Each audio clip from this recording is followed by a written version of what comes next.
Hello friends, welcome to Commerce Live. Friends, examination date announce हो चुकी है और बहुत ही जल्द आपका एग्जाम होने वाला है।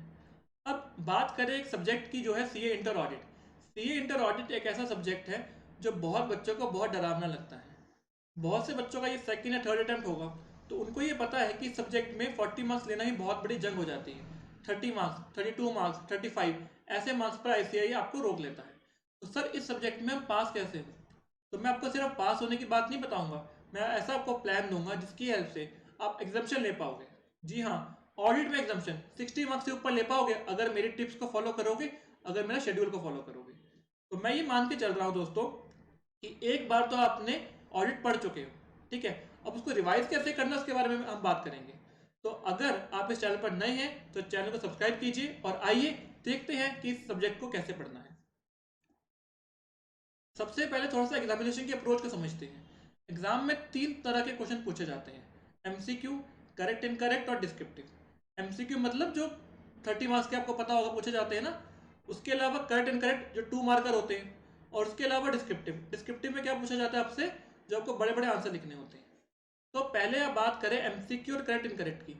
30 प्लस 14 मार्क्स, जो ये आपका 44 मार्क्स का पेपर है।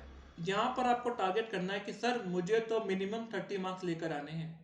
इस 44 में से 30 मार्क्स लेकर आने हैं और बहुत इजीली आ जाते हैं। देखो, एमसीक्यू में 30 में से 20-22 नंबर तो आप ले ही लोगे, क्योंकि इतने मुश्किल एमसीक्यू तो नहीं होंगे ना। अगर आपने प्रैक्टिस की है, फर्स्ट अटैम्प्ट है तब भी आपने पढ़ा होगा, सेकंड थर्ड अटैम्प्ट है तब तो आपने बहुत ज़्यादा पढ़ा होगा। तो एमसीक्यू में 20-22 नंबर लेना कोई मुश्किल बात नहीं।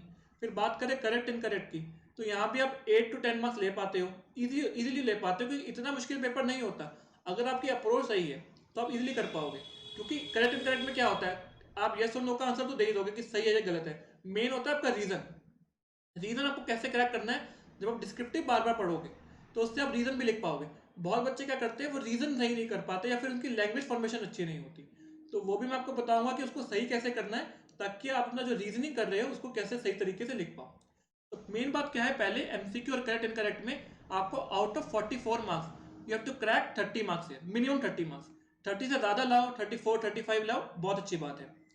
मिनिमम 30 तो लेकर आने हैं। उसके बाद बात करें डिस्क्रिप्टिव की। डिस्क्रिप्टिव है 56 मार्क्स का।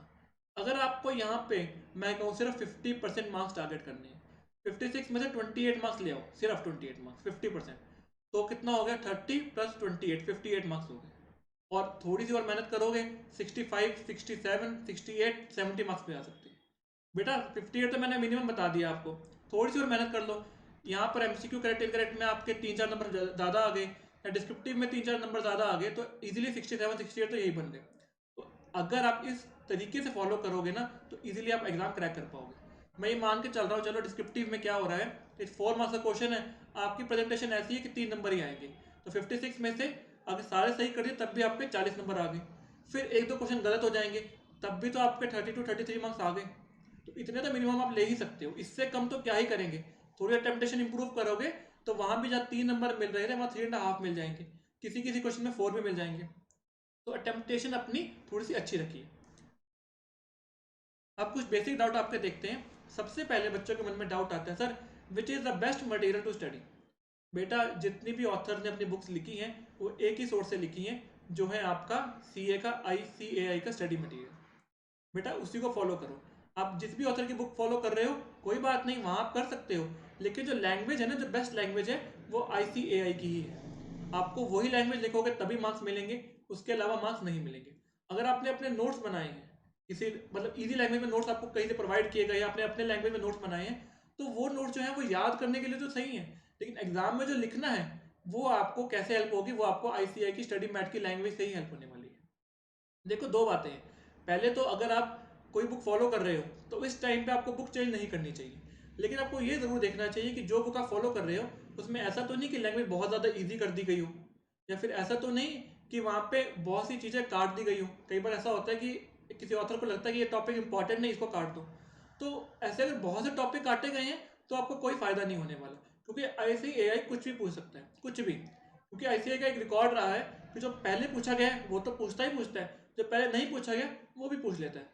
तो हर चीज़ हमें 100% कवरेज लेकर जानी है। हम ऐसा नहीं कर सकते कि 70% मार्क्स का पढ़ के जाए, किसी टीचर ने गेस कर दिया कि बेटा ये इंपॉर्टेंट टॉपिक पढ़ जाओ नंबर आ जाएंगे, ऐसा नहीं होता। उन्होंने पेपर सेट नहीं किया, पेपर तो इंस्टीट्यूट ने सेट किया है, तो आपको ट्राई करना है कि सब कुछ कवर करना है, ठीक है। तो बेस्ट मटेरियल क्या हो जाएगा आपका, सीए का स्टडी मैट।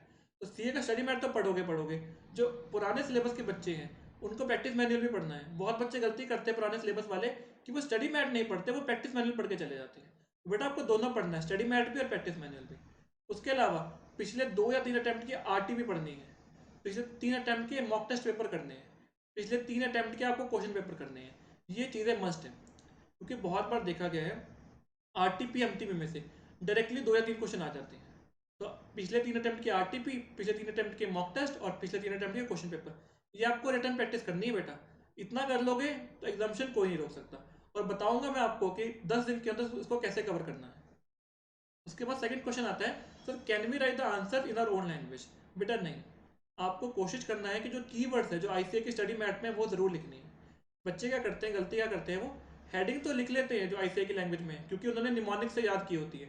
जो भी टीचर को आप फॉलो कर रहे हो वो आपको कुछ ना कुछ तरीके से हेडिंग याद करवा देते हैं, तो हेडिंग तो वो लिख लेते हैं, लेकिन जो बीच के जो कंटेंट है उसको मोल्ड करके अपने लैंग्वेज में लिख देते हैं, तो नंबर नहीं आते। 4 में से 2 नंबर ही मिलेंगे अगर आप ऐसा करोगे।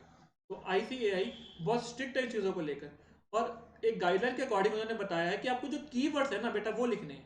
हेडिंग लिख ली, उसके बाद जो कंटेंट है वो कीवर्ड्स वहां पर उनको दिखने चाहिए, कीवर्ड दिखेंगे तो नंबर मिल जाएंगे। तो कैसे करना है कि हर एक लाइन में कीवर्ड्स को अंडरलाइन कर लो, कीवर्ड्स दिखा दो वहां पर, ऐसे कि जो आप पेपर करोगे वहां पर दिखा दो और उसको भी अंडरलाइन कर दो, इससे आपको नंबर मिल जाएंगे, ठीक है। आगे बढ़े, चलो। ये मैंने आपको एक शेड्यूल दिया है पुराने सिलेबस का कि पहले 6 दिन के अंदर आपको क्या क्या टॉपिक कैसे कैसे रिवाइज करने हैं। और इस शेड्यूल के अंदर भी अगर आप देखेंगे तो 6 दिन के अंदर भी मैंने आपको डबल रिवीजन करवा दी। जैसे आप बात करें कि फर्स्ट डे में आपने ये टॉपिक किए, सेकंड में ये किए, थर्ड में हमने क्या किया कि कंपनी ऑडिट कर लिया, उसके बाद पहले 2 दिन के स्टैंडर्ड ऑडिटिंग रिवाइज कर लिए। उसके बाद डे 4 पे क्या किया हमने, कंपनी ऑडिट को रिवाइज कर लिया। डे 5 पे क्या किया हमने, ऐसे 500 सीरीज कर ली और revision of day 1 and day 2 भी कर ली, ठीक है। क्योंकि ऐसे तो आपने यहाँ कर लिए थे, जो बाकी टॉपिक्स हैं वो डे 5 पे रिवाइज कर लिए। डे 6 पे आपने क्या किया कि जो बाकी जिनके टॉपिक जो रह गए थे उसको भी आपने रिवाइज कर लिया। तो इसमें डबल रिवीजन आपकी वैसे ही हो गई। उसके बाद ये आपका पुराना सिलेबस था और ये आपका न्यू सिलेबस हो गया। इसमें भी हमने ऐसे ही किया है कि हमने रिवीजन आपकी पुरानी भी साथ साथ करते जा रहे हैं, ठीक है। तो आप इस तरीके से आप इसको रिवाइज कर सकते हो, ठीक है फ्रेंड्स। आगे बढ़े, ये इसका आप स्क्रीनशॉट ले सकते हो, ठीक है। स्क्रीनशॉट लेकर आप क्या करो, इसको प्रिंट करके अपनी जो स्टडी वॉल है वहां पर चिपका दो और इसके अकॉर्डिंग अपनी प्लानिंग कर लो। उसके बाद 7 डे पे क्या करना है, आपको पिछले 2 अटेम्प्ट की आरटीपी सॉल्व करनी है। और आरटीपी सॉल्व करने का मतलब ये नहीं कि सिर्फ रीड कर लिया, आपको रिटर्न प्रैक्टिस करनी है, क्योंकि जो आपकी लैंग्वेज फॉर्मेशन होता है उसमें बहुत गलतियां करते हो आप, ठीक है। तो सेंटेंस फॉर्मेशन कैसे आपकी सही होगी, जब आप लिख लिख के वो प्रैक्टिस करोगे, ठीक है। तो मैक्सिमम रिटर्न प्रैक्टिस आपको करनी पड़ेगी। उसके बाद 8 डे पे क्या करना है आपको पिछले 3 अटेम्प्ट के एमटीपी करने हैं और पिछले 3 अटेम्प्ट के क्वेश्चन पेपर करने हैं। बस इतना ट्राई करो कि एमसीक्यूज जो है वो तो आप ओरली कर लोगे, लेकिन जो डिस्क्रिप्टिव पार्ट है उसको आप रिटर्न वे में करोगे, ठीक है। तो 3 अटेम्प्ट के क्वेश्चन पेपर 56 मार्क्स का आपका क्वेश्चन पेपर होगा। तो मान लो 150 मार्क्स का पेपर करने में कितना टाइम लगेगा आपको, 3.5-4 घंटे, इतना आप इजिली कर पाओगे। उसके बाद 9 डे पे आपको क्या करना है, कुछ क्वेश्चन बेटा ऐसे होंगे जो अपने मार्क करे होंगे, आरटीपी में से करे होंगे, क्वेश्चन पेपर में से करे होंगे, या फिर अपने बुक्स में से भी कुछ टॉपिक मार्क किए होंगे कि यार ये टॉपिक ऐसा है जो मुझे समझ नहीं आ रहा या मुझे याद नहीं हो रहा। तो वो जो मार्क क्वेश्चन है ना, उनको एक रजिस्टर में लिख लो, याद करके एक रजिस्टर में लिख लो। उससे क्या होगा, जो लास्ट डे होगा ना एग्जामिनेशन से एक दिन पहले का, उस पर आप वो टॉपिक अलग से याद करके जाओगे, क्योंकि आपने वो अलग से नोट करके रखे हैं। साथ ही साथ जब आपने एक बार वो टॉपिक लिख लिया, उसका आंसर लिख लिया, तो ऑटोमेटिकली आपको याद भी हो गया। कुछ ना कुछ पॉइंट तो आपके इजीली वो रिटर्न प्रैक्टिस से याद हो जाएंगे। और जब आप रिटर्न प्रैक्टिस कर रहे हो तो ऑटोमेटिकली जो कुछ कीवर्ड्स होते हैं ना, जो लैंग्वेज होनी चाहिए वो ऑटोमेटिकली फिट हो जाती है आपके पास, ठीक है। आपके माइंड में फिट हो जाएगी, तो एग्जामिनेशन में भी आपकी अटेम्प्टेशन 10 to 15% अच्छी हो जाएगी। उसके बाद 10th डे आपका एक एक्स्ट्रा डे रखा है मैंने, उसमें क्या करना है, आपको जितने भी कॉन्सेप्ट है वो रिवाइज करने हैं। अगर कोई चीज़ आपकी रह गई, मान लो आपका कोई एमटीपी रह गया, कोई आरटीपी रह गया, आप नहीं कर पा रहे, तो 10th डे पर उसको रिवाइज कर लो, ठीक है। तो इस तरीके से आपका 2 या 3 बार आपका 10 दिन के अंदर रिवीजन हो जाएगी। अच्छा, एक तरीका मैं आपको और भी बताता हूँ। आपको पता है कि आज के टाइम पे बहुत से टीचर ने अपना यूट्यूब पर मैराथन क्लास डाली हुई है। तो बच्चों को मैराथन क्लास को यूटिलाइज कैसे करना उसके बारे में बात करते हैं। मान लीजिए कि मैराथन क्लास है वो 10 घंटे की है, उन्होंने 10 टॉपिक 1-1 घंटे के करवाए हैं। तो आपको पहले 1 घंटे का टॉपिक देखना है, पूरा चैप्टर देखना है 1 घंटे का। उसके बाद आपको क्या करना है, वही चैप्टर अपने बुक में से रिवाइज करना है। उसी चैप्टर के जो आपके पास कोई क्वेश्चन बैंक है, क्वेश्चन बैंक सॉल्व करना है। उसी चैप्टर के एमसीक्यू सॉल्व करने हैं। ठीक है, ऐसे आप करोगे अगर, तो आपने वीडियो भी देख ली, उसके बाद चैप्टर भी रिवाइज कर लिया, तो आपका क्या फायदा हो गया, आपने ट्रिपल रिवीजन यहीं पे कर ली, वीडियो भी देखी, स्टडी मैट भी पढ़ लिया, क्वेश्चन भी सॉल्व कर ली, एक ही बार में 3 रिवीजन होगी आपकी। और जो शेड्यूल मैंने आपको दिया उसी के अकॉर्डिंग आप टॉपिक्स मैराथन क्लास में देख सकते हो, ट्रिपल रिवीजन हो जाएगी एक ही साथ में आपके। अगर आप ये कहो कि सर मैं पूरा मैराथन पहले देखूंगा उसके बाद बुक खोलूंगा, तो उसका फायदा आपको इतना नहीं होने वाला। ठीक है, तो मैराथन देखा, उसके बाद टॉपिक बुक से किया, और उसके बाद एट द एंड आपने क्या किया, उसके क्वेश्चन सॉल्व कर दिए, इससे आपका बहुत बेनिफिट हो जाएगा। उसके बाद बेटा कोई टिप्स एंड ट्रिक्स की बात करते हैं। देखो, जो भी आपकी हेडिंग्स होगी उसको कैप्स में लिखना, उसको आपको बोल्ड लेटर में लिखना है और कैप्स में लिखना है। उसके बाद कोशिश करो कि जितनी बुकिश लैंग्वेज आप लिख पाओ उतनी लिखो। आपकी सेंटेंस फॉर्मेशन सही होनी चाहिए, उसके लिए क्या करना पड़ेगा, एक तो रिटन प्रैक्टिस करो, उसके बाद जब पेपर करते हो तो पेपर को टारगेट रखो कि 10 मिनट पहले खत्म करना है। 10 मिनट पहले खत्म करके पेपर को रिवाइज करना है। बहुत बच्चे पेपर रिवाइज ही नहीं करते, रिवाइज करोगे तो गलती पता चल जाएगी कि कहाँ मैंने सेंटेंस फॉर्मेशन गलत रखी है। ठीक है, उसके बाद कोशिश करो कि एक टेस्ट सीरीज जरूर लो, और टेस्ट सीरीज जो आप ले रहे हो तो ऑनलाइन टेस्ट सीरीज से बेटर है कि ऑफलाइन टेस्ट सीरीज लो आप, क्योंकि टेस्ट सीरीज का मेन ऑब्जेक्टिव क्या होता है कि आपको एक प्रेशर आपको हैंडल करना होता है। ठीक है, आपकी मेमोरी पावर चेक करने का नहीं होता टेस्ट सीरीज में। टेस्ट सीरीज में क्या चेक करते हैं कि आपकी सेंटेंस फॉर्मेशन क्या है, आप प्रेशर हैंडल कर पा रहे हो कि नहीं कर पा रहे, और उन्होंने ये चेक करना होता है कि आपकी लैंग्वेज क्या है, आप उस तरीके से प्रेजेंट कर पा रहे हो कि नहीं कर पा रहे। तो टेस्ट सीरीज जरूर लो, और अगर आप पूरा टेस्ट सीरीज नहीं ले पाते, कोई आपके लोकल टीचर है उनको आप कहिए कि सर मुझे सिर्फ आप स्टैंडर्ड्स की आप टेस्ट सीरीज दे दो, या मुझे ये इंपॉर्टेंट चैप्टर्स है इनकी टेस्ट सीरीज दे दो, एटलीस्ट 50 to 60% सिलेबस तो आप टेस्ट सीरीज से कवर करो ही करो। उसके बाद आंसर को आपको या तो पॉइंट्स में लिखना है या पैरा पॉइंट्स में लिखना है। पैरा पॉइंट्स क्या होता है कि हेडिंग बना दी, उसके बाद 2 या 3 पॉइंट्स उसके बारे में लिख दिए अपने।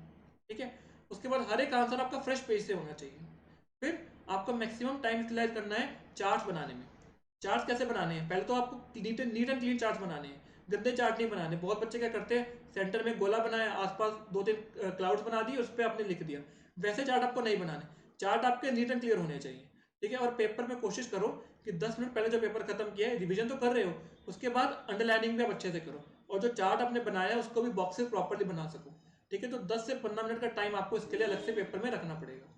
उसके बाद एक टिप और है दोस्तों आपके लिए, आप जब अभी रिवाइज कर रहे हो ना, तो एटलीस्ट 40 मार्क्स का सिलेबस आप ऐसा रखो जो आप इतना अच्छा कर लो कि जब पेपर से आप आए, एडवांस अकाउंट से आप आगे पेपर देके, तो आपके पास 3 या 4 घंटे होते हैं, क्योंकि आप थके होते हो पेपर देके एडवांस अकाउंट का, और आपको नींद भी आ रही होती है। तो ये 7 बजे से लेकर 10-11 बजे तक का टाइम जो आपके पास है, 4 घंटे के अंदर आप इतना रिवाइज एक टॉपिक इतना पक्का रखो कि वो 4 घंटे के अंदर 40 मार्क्स का सिलेबस आपका कवर हो।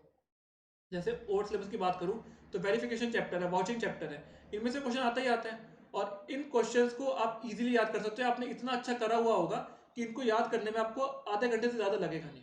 तो आप इन टॉपिक्स को पहले प्रिपेयर करके इतना अच्छा रखो कि जब आप एडवांस अकाउंट का पेपर देकर आए, उस शाम में आप अगर 3-4 घंटे के अंदर भी वो कवर करना चाहो तो वो कवर इजीली हो पाए। आपको एग्जाम्पल देता हूँ, कारो कारो बहुत जल्दी रिवाइज हो जाता है। कंपनी ऑडिट बहुत जल्दी, मतलब 4 घंटे में तो आप कंपनी ऑडिट कंप्लीट कर सकते हो, और कंपनी ऑडिट का वेटेज भी बहुत अच्छा है। तो ऐसे टॉपिक आप अपने मर्जी से ही मार्क करके रखो, जो आपका स्ट्रॉन्ग टॉपिक है, जो आप जब एडवांस अकाउंट का पेपर देकर आओगे उसी शाम को आप कवर कर पाओ।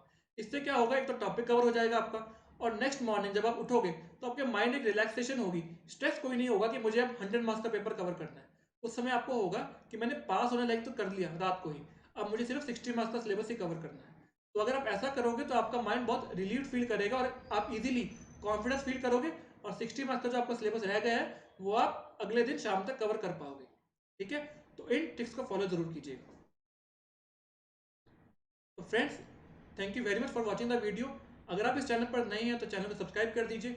कोई भी डाउट आपको होता है तो मेरा नंबर डिस्क्रिप्शन बॉक्स पे आपको मिल जाएगा, आप मुझे व्हाट्सअप कर सकते हैं, मुझे कॉल भी कर सकते हैं। Thank you very much, all the best for examination, bye bye.